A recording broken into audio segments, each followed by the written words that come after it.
rolando para o tricolor do Arruda. Tricolor Santa! Alô, Rauldirei Alves. Alô, Adinaldo, muito boa noite pra você, boa noite pra todo mundo que tá com a gente aqui na Jornal, na JCFM. Santa Cruz continua o processo de montagem de elenco para 2024 e hoje anunciou mais um. Thiaguinho, 25 anos, jogador anunciado pelo Santa Cruz, atacante. O mais recente anúncio que o Santa fez visando essa temporada do ano que vem. Thiaguinho, então, é o 6º jogador a ser oficializado pelo time do Santa Cruz. Chega depois de passagens por equipes tradicionais do futebol brasileiro, né? Thiaguinho já tinha jogado em equipes grandes, equipes de camisa, assim como o Santa Cruz. Então vai ter esse desafio pela frente na Cobra Coral em 2024, né? Já passou por Remo, por Vitória, por Jacuipense, uma contratação que já era esperada há alguns dias e foi concretizada. É o segundo atacante que o Santa anuncia. Tinha anunciado Matheus Matias e agora anuncia Thiaguinho. Thiaguinho, ele joga nas pontas, é um jogador com característica mais de jogar nas pontas, enquanto Matheus Matias é centroavante. Essa diferença, os dois têm 25 anos, os dois atacantes que o Santa anunciou. Então você tem já na casa o André Luiz, o Totti, o João Vitor, o Lucas Bessa, Matheus Matias e agora Thiaguinho. São 6. O que é que chama a atenção? Chama a atenção porque ainda é um número pouco para a pré-temporada que começa na segunda-feira. Até pelo discurso do presidente, né? Bruno Rodrigues, quando foi empossado, o discurso era de que ia conseguir montar um time não completo, mas muito perto disso, já para o início da pré-temporada. A gente tá na quinta-feira, lógico que ainda tem tempo até segunda-feira, mas de 6 jogadores para um time completo. Se bem que a previsão deles era fechar essa semana com 10 contratações. Nesse caso, faltariam 4. Que se juntariam aos da base que subiram. Foram 11. Que foram 11, né? E aos profissionais que já estão na casa, né? Você teria aí um elenco. Se você conseguir fechar em 10 contratações ainda esta semana, juntando com já... teria um elenco para pré-temporada, né? Mas para o campeonato, certamente, eles vão ter que contratar mais. Sem dúvida nenhuma. Ainda faltaria muitas contratações.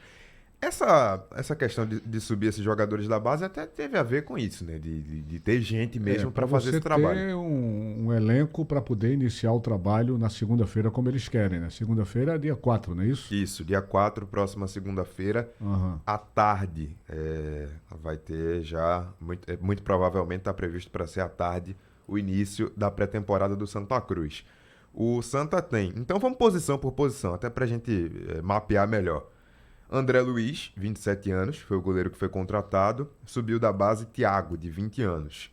Tem Totti, lateral direito, 32 anos. Subiu da base para disputar, para participar da pré-temporada, Hernanes, de 20 anos. Lateral esquerdo, o Santa contratou João Vitor, de 29 anos. E não subiu nenhum lateral esquerdo da base para esse processo. Zagueiros. O Santa ainda está zerado em zagueiro, ainda não contratou nenhum zagueiro até agora, mas da base, Juan, de 20 anos, Cristiano, também de 20 anos, e Bernardo, de 19 anos, vão disputar a pré-temporada. Volante, o Santa não contratou nenhum volante. Posição de zagueiro e de volante foram as posições que o Santa ainda não fez nenhuma contratação, ainda não anunciou.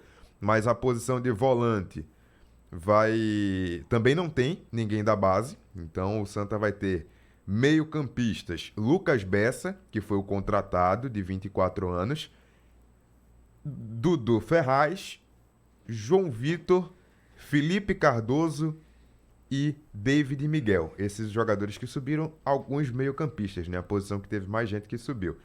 Atacantes, Matheus Matias e Thiaguinho, os dois de 25 anos, foram contratados. Da base vão participar Eduardo Santos e Rafael Cardoso.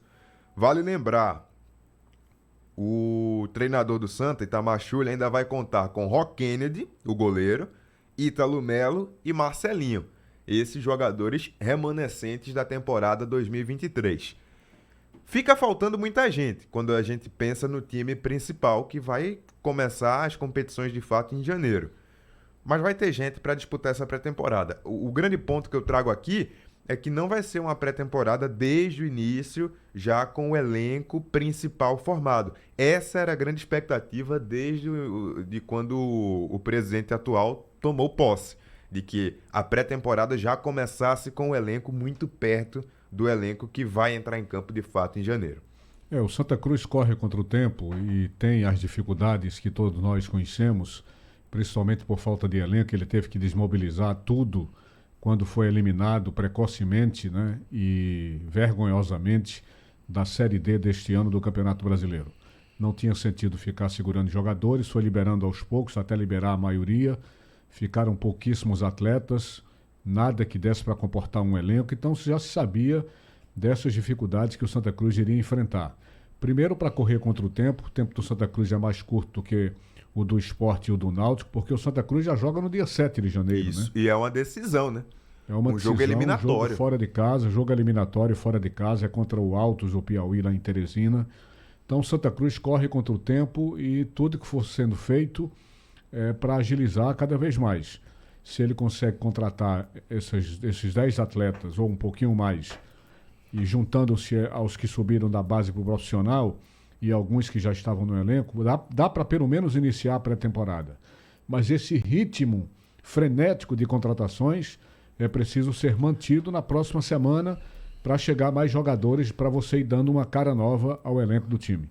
E inclusive, Edinaldo, é importante que fique claro, que a gente ressalte isso, que a falta de calendário confirmado para o Santa depois do estadual do ano que vem tem atrapalhado essas buscas. Porque o Santa vai muito também pela camisa, lógico, mas é um clube que não tem calendário, né, para depois do estadual. O jogador não tem garantias de ter onde jogar depois que acabar o estadual. Então, isso tem atrapalhado, além de, claro, a situação financeira do Santa, que não é de hoje, que não é boa. Sobre essa questão da Copa do Nordeste, esse jogo eliminatório da Copa do Nordeste, vale sempre lembrar também que são 2 fases, né? Tem que vencer primeiro Altos fora de casa. 2 jogos eliminatórios. Isso. E só entra na fase de grupos se passar do segundo jogo. E com um detalhe, os 2 jogos fora de casa, né? O Santa já desfavorecido aí na questão do ranking, né? Pesando muito essas últimas aparições na Série D, anos na Série C também. No ranking da CBF, ele caiu para a 59ª posição. É a pior posição da história do Santa Cruz em rankings da CBF. 59ª, minha gente, uma vergonha. E isso tem esse peso que a gente está vendo aí. Que você pode perguntar, por que é que esse jogo contra o Altos do Piauí vai ser em Teresina e não aqui? Por que é que o segundo jogo, caso o Santa Cruz passe do primeiro, também vai ser fora de casa? Por isso tudo, por esse ranking vergonhoso que o Santa Cruz chegou, e isso tem a ver com o frequentador assíduo, né? É assim que o Santa Cruz se tornou, um frequentador assíduo das séries C e D há mais de 15 anos dentro desse Campeonato Brasileiro. E para 2024 sem série. Isso aqui ainda tem é mais impressionante. Outra informação também que vale lembrar sobre esse segundo jogo é que o confronto é definido por ranking. Os melhores ranqueados enfrentam os piores ranqueados nesse jogo da segunda fase, caso o Santa passe do Altos. Mas eu queria trazer para o debate aqui também do Bola Rolando outro ponto, que é a possibilidade de disputa da Série D do Campeonato Brasileiro. Isso fica em aberto.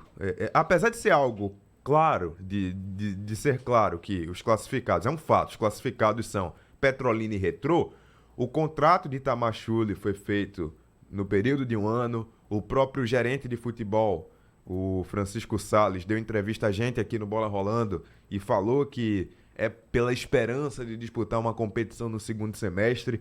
Tem me chamado a atenção esse discurso das pessoas de dentro do Santa Cruz mesmo, de admitirem essa possibilidade do Santa jogar a Série D do ano que vem.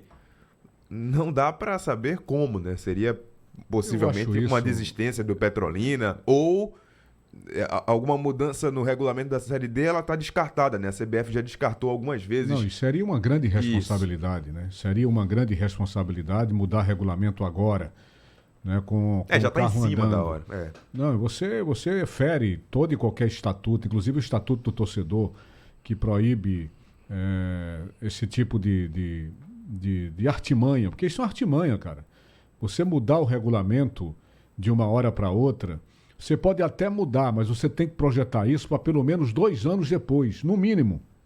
É isso que manda a lei. Então, ficar alimentando esse tipo de coisa, Santa Cruz tem que cair na real, entendeu? Tem que cair na real que colaborou com isso, colaborou com essa situação. É culpa única e exclusivamente do Santa Cruz, que não teve competência para se manter sequer numa Série D do futebol brasileiro. Aí fica essa forçação de barra. Uma hora é a federação aqui tentando falar com a CBF para mudar esquema, para mudar o regulamento, para ampliar participações em Série D. Isso é tremendamente ridículo, gente. Você tem que obedecer os trâmites, obedecer os regulamentos, obedecer o que manda a lei. Então, o Santa Cruz tem que cumprir essa trajetória penosa e esperar que ele faça o seu caminho para voltar a alguma divisão do futebol brasileiro no ano de 2025.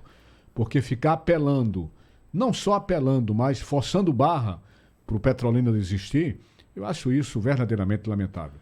Até porque até agora o Petrolina tem falado que não vai desistir, que vai encarar o campeonato, que vai ter inclusive uma ajuda mais considerável do comércio lá da cidade, da região, da própria prefeitura. Enfim, alimentar esse tipo de esperança, eu acho isso um absurdo. O técnico Itamar Schulli falou um pouquinho sobre isso, sobre essa possibilidade, a gente reproduz essa fala dele aqui agora.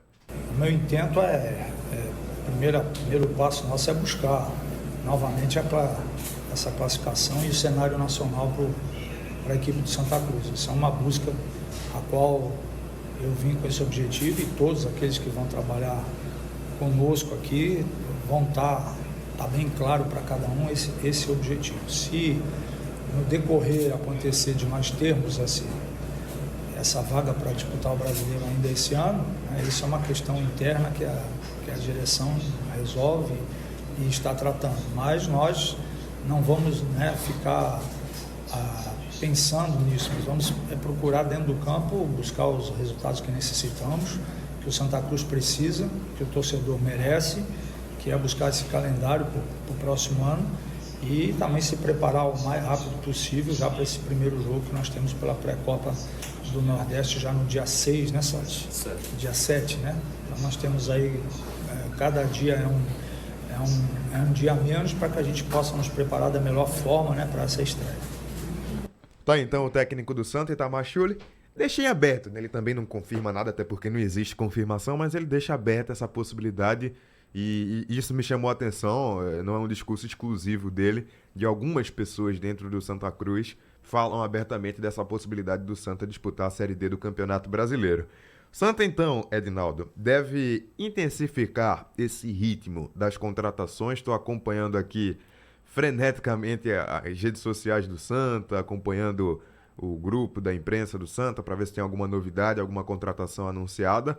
E tem uma coisa que pode voltar também, Edinaldo, que é aquele Corujão Coral. Você lembra disso? Esse período é bem propício para isso, né? É o terror da imprensa. Porque não tem hora para chegar jogador. E teve realmente esse período aí em que as notícias só saíam de madrugada, né? Virou campanha isso aí, né? Só de madrugada é que saía as notícias do Corujão Tricolor. Santa tá assim que ficou conhecido, o Corujão Tricolor. Santa tá com um novo departamento de comunicação, então essa ideia veio à tona. É possível que ela volte a acontecer, mas a gente fica de olho nesses próximos dias sobre essas contratações do time de Itamar Schulli. E o compromisso do pagamento dos funcionários, que o presidente prometeu no máximo até este mês de dezembro? É uma missão que vai ser cumprida pelo presidente? Nenhuma novidade sobre isso até aqui. Eu, inclusive, perguntei ao presidente agora há pouco sobre essa informação. Estou aguardando um retorno do presidente Bruno Rodrigues, mas ele garantiu, quando entrou no Santa Cruz, que até o fim do ano o pagamento dos salários desses funcionários aconteceria. Por enquanto, ainda nenhuma atualização, nenhuma novidade. Pois é. E as pessoas ficam na expectativa, né? São salários. As pessoas ficam, na verdade, passando sacrifício, né? As pessoas estão aí sem condições de levar a comida para a mesa de casa, sem condição de manter a família, porque já entraram aí os 5 meses de salários atrasados e fica só essa promessa. Vai sair esse dinheiro? E como o Santa Cruz vai buscar esse dinheiro? Essa é a pergunta. É verdade. Sem calendário fica mais difícil ainda. Eu volto a lembrar, o Santa só tem o Campeonato Pernambucano, tá? A Copa do Nordeste, o Santa ainda vai disputar a seletiva. O calendário todo do Santa pode terminar em abril a temporada. Isso é muito grave, isso mexe certamente com os recursos. Ok, e ninguém falou mais em SAF no Santa Cruz, né? Também não, Edinaldo. É outro ponto que foi falado muito antes do processo eleitoral, ficou para depois, mas até agora nada também. Fica parecendo que toda aquela história, olha, os investidores acharam que não é um bom momento para vir aqui apresentar o projeto da SAF por causa do período eleitoral. Ficou muito esquisito aquilo, né? Tava aquela reunião marcada e aí desistiram por causa do processo eleitoral do Santa Cruz e não se voltou a falar mais absolutamente nada disso. Isso é um ponto até importante de se questionar o presidente. Eu vou até junto com outro questionamento dos salários acrescentar esse da SAF, porque de fato ficou para depois da eleição, a eleição passou e até agora nada. Até agora nenhuma novidade. Nenhuma reação esboçada por esses investidores que estavam tão dispostos a mostrar o projeto pelo qual, muito elogiado pelo presidente Tampão, né? O presidente Jairo Rocha. O próprio Antônio Luiz Neto antes também elogiou bastante. Todos falaram as mil maravilhas de um projeto, de uma coisa que estava praticamente fechada e que de repente adia-se a informação do projeto, o esclarecimento todo que teria em cima do projeto, admitindo-se que aquilo estava sendo feito por causa das eleições. As eleições passaram, gente. Já estamos entrando aí em praticamente 3 semanas pós-eleição e ninguém falou mais absolutamente nada na SAF do Santa Cruz. É verdade, a SAF que vai ser muito importante para a saúde financeira do Santa Cruz nesses próximos anos. E para uma coisa muito importante que é para já, o pagamento dos credores à recuperação judicial. Se não tiver investidor, se não tiver SAF, ninguém vai pagar a ninguém. E aí eu quero ver como é que vai ficar a situação da SAF, aliás, a situação da recuperação judicial. Ok? Valeu, Edinaldo. Pronto, torcedor tricolor, acaba de acompanhar as notícias do Santa. Esta foi a quinta-feira tricolor, aqui no Bola Rolando. São 18h27.